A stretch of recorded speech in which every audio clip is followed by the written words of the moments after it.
Today we are in the parlor. We call it the parlor in an American way because Kipling's wife was American, Caroline.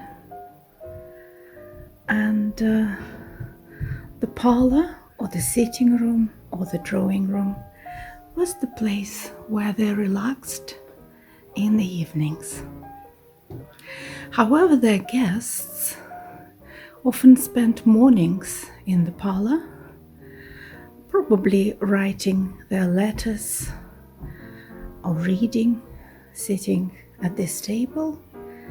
It's a 16th century table, oak, or maybe relaxing in this knoll sofa, probably by the fire in the winter, or maybe with the windows open in the summer.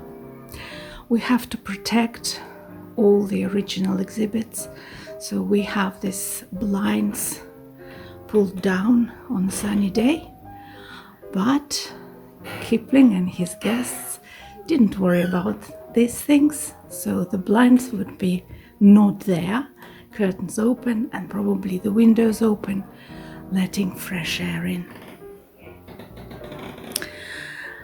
The guests would sit here at the table, hearing above their heads Kipling marching up and down his study.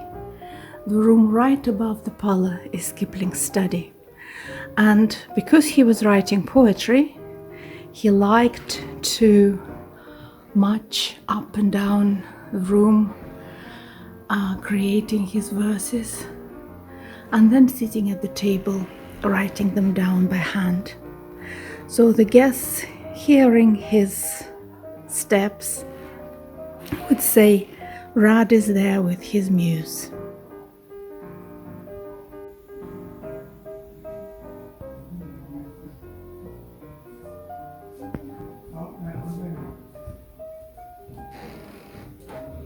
These are Kipling's children. These were painted as Christmas cards for each of them by their great uncle, Edward Burne-Jones, who was Kipling's uncle and the husband of Kipling's mother's sister. So on the left is Josephine, on the right is Elsie, and in the middle is John. On the left is Josephine, in the middle is John, and that's Elsie. Josephine died at the age of 6 in America of pneumonia. She and Rudyard were both ill, and the illness was so severe that they didn't tell him when Josephine died because they thought it might kill him. So he learned of the death of his daughter only when he became a little stronger and recovered a little bit. You know the story of John? He was killed in the Battle of Loos in 1915 at the age of 18 in the First World War. Elsie survived, grew up, but unfortunately didn't have any children, and therefore we don't have any direct descendants of the Kiplings, of Rudyard and Caroline. With love to Josephine from, and then the address of the Grange where Edward Burne-Jones lived.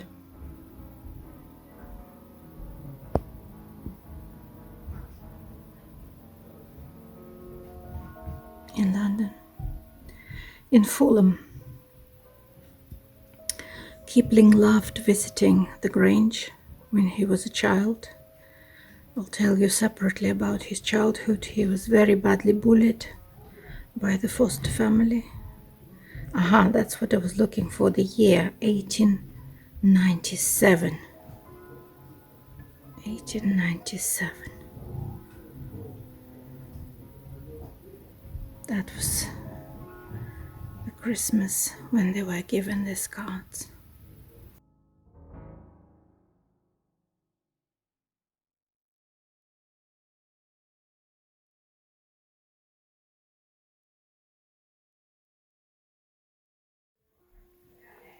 This type of sofa is called Knoll sofa, from the place called Knoll in Kent, not very far from here.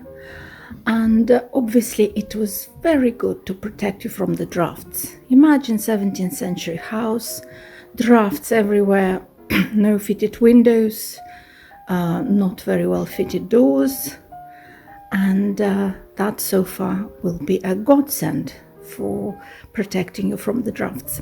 It's not very big, but the Kiplings were not very tall people. Mrs. Kipling was about 4'10" and Rudyard Kipling was about 5'3", so they probably could have a nice cozy little snooze on this sofa. The doll here is actually Elsie's original doll. Elsie's original doll. She's called Crocus. The clothes didn't survive, but the doll did, and it's now living in the parlour. The tapestry is designed by William Morris's daughter, and Kipling knew William Morris very well from going for Christmas to his uncle and aunt, Burne-Joneses. Edward Burne-Jones is a famous Pre-Raphaelite and a friend of William Morris. This fire screen comes from India.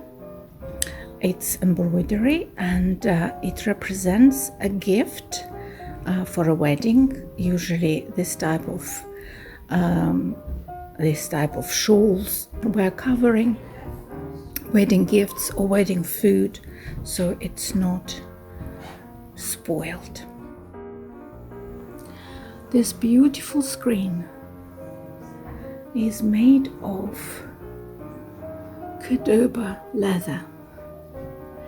I will tell you more about it when we are in the dining room. But for now, just know that this is leather. It's called Cordoba style,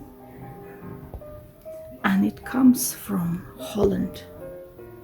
So ours was made in Holland, we believe. At least that's where they used to decorate, adorn the walls.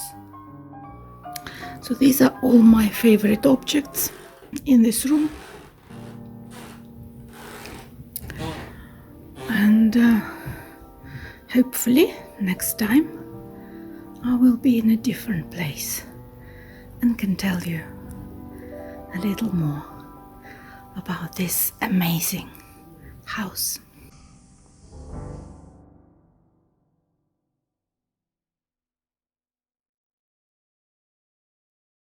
I will put it on. We're putting this on because it works. Wind it by hand and then you put it on. All